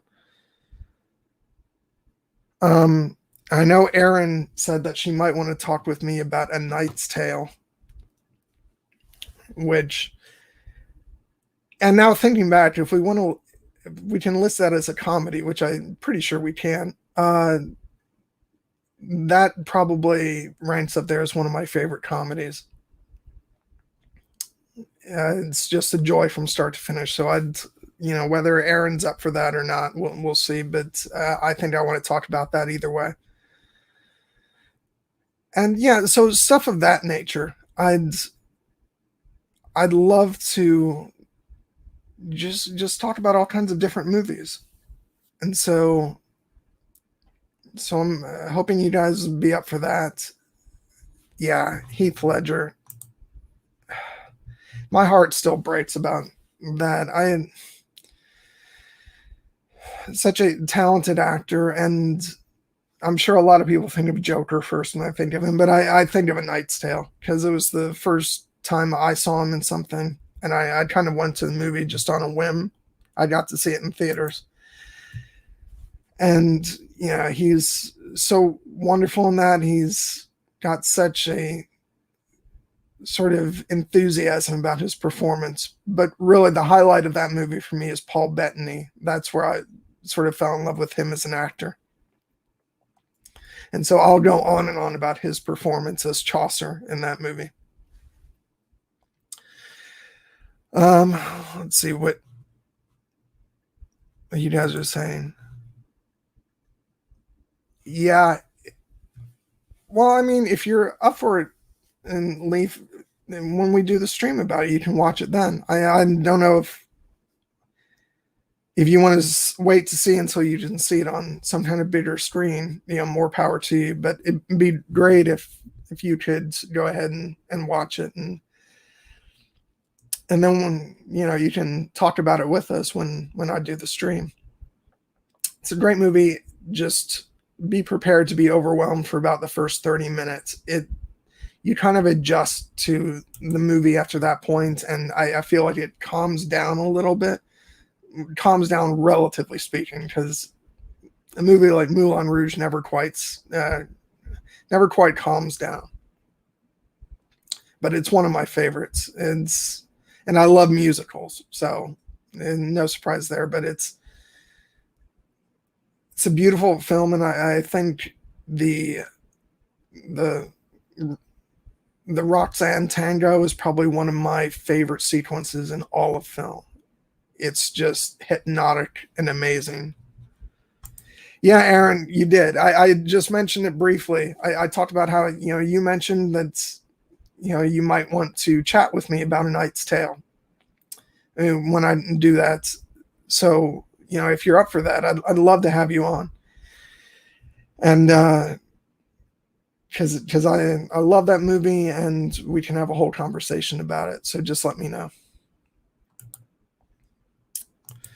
Beth, you're seeing me just struggling to keep this going because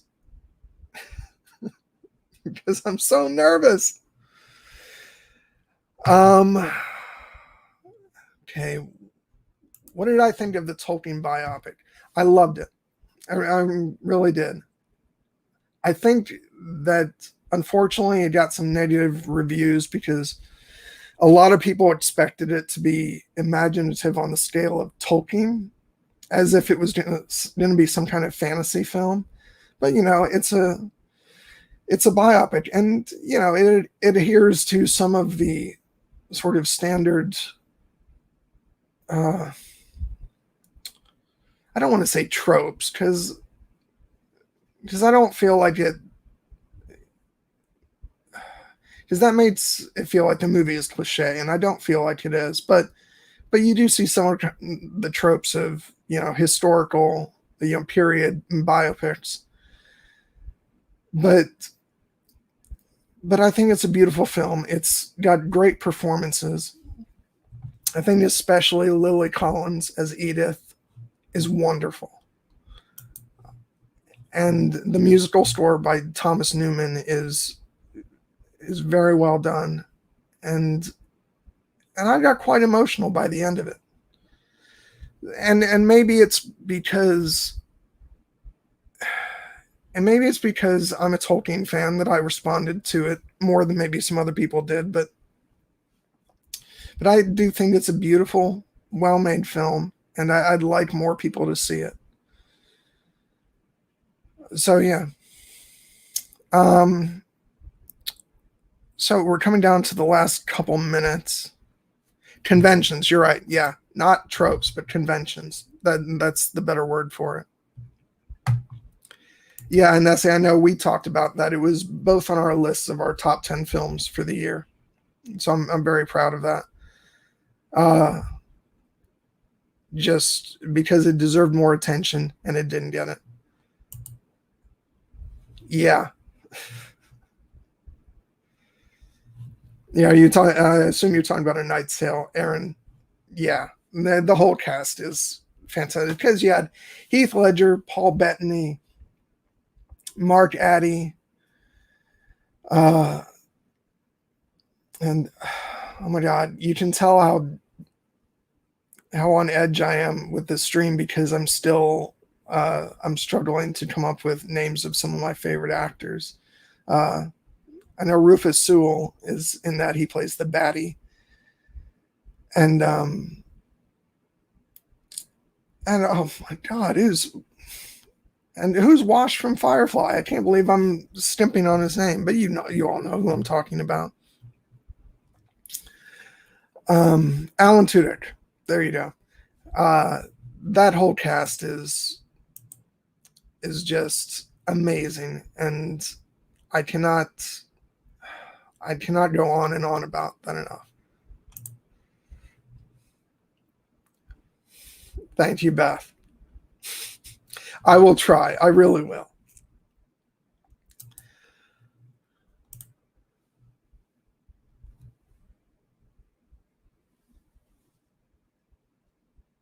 Yeah, that's fair. I do feel like they touched on the fact that he was religious in all the conversations with Father Francis.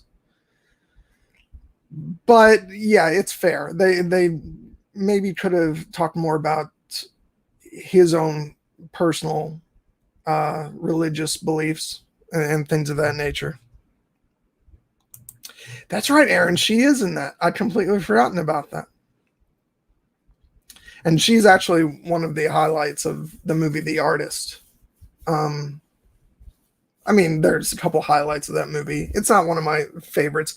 As I said before, I'm a huge fan of Hugo. So that's me throwing my little bit of shade at The Artist. I would have preferred Hugo and Martin Scorsese had won at the Oscars that year.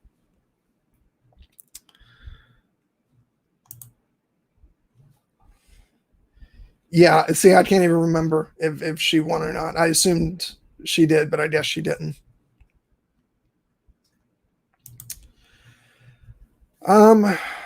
Okay, so do you guys have any last minute questions? I'm probably ready to wrap up here.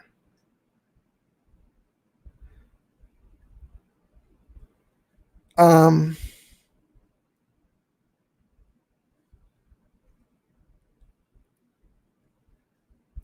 Yeah, because it's been 2 hours, and I've been I've been resisting the impulse to end this prematurely because as I said, I'm so nervous. But I'm glad that you guys have enjoyed it and you've kept me going. But if you have any last minute questions, just go ahead and let me know, and I'll. When's the next stream going to be? Okay, so it's actually going to be on next Thursday at 2 o'clock p.m. Eastern Standard Time. And I'm going to be talking with Nessie about the first season of HBO's television series Rome. And like I said earlier, the trailer is in the description, so you can check it out. We decided to break it up into 2 seasons, mostly to make the viewing easier, so that we only have to worry about catching up on on rewatching one season before the stream, but also because the 2 seasons are very different animals. Season 2 was a bit rushed because the series got canceled, and so they had to cover a lot more material over the course of 10 episodes than they originally planned.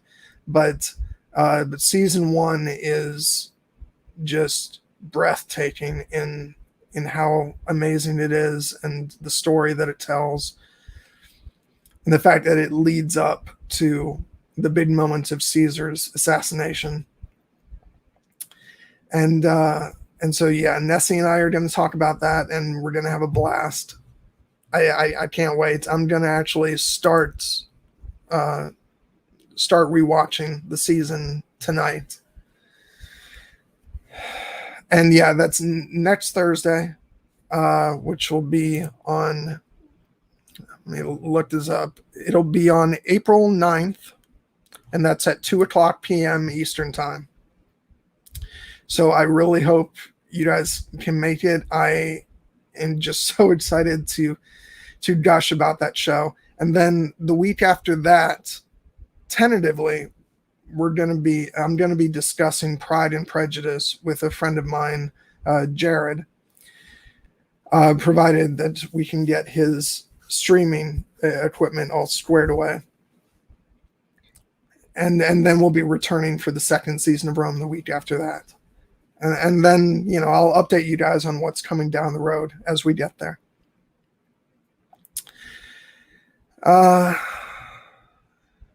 And thank you guys for all the birthday wishes. And now that I've gotten through this one solo stream, at least now I know I can do it. But I'm very relieved that I'll have guests for the foreseeable future.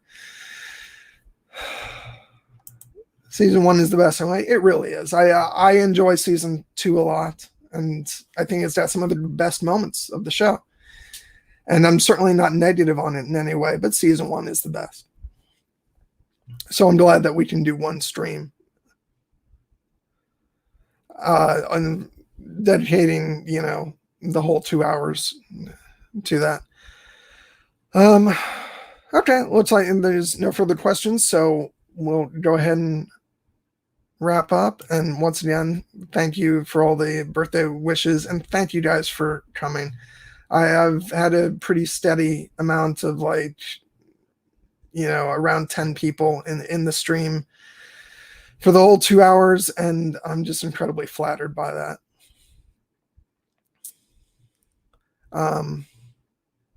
So yeah, so I guess that's it, and I will see you guys next week to talk about Rome. And I don't really have a sign off yet, but I will just say have a wonderful day, and thank you. And I will see you guys later. Bye.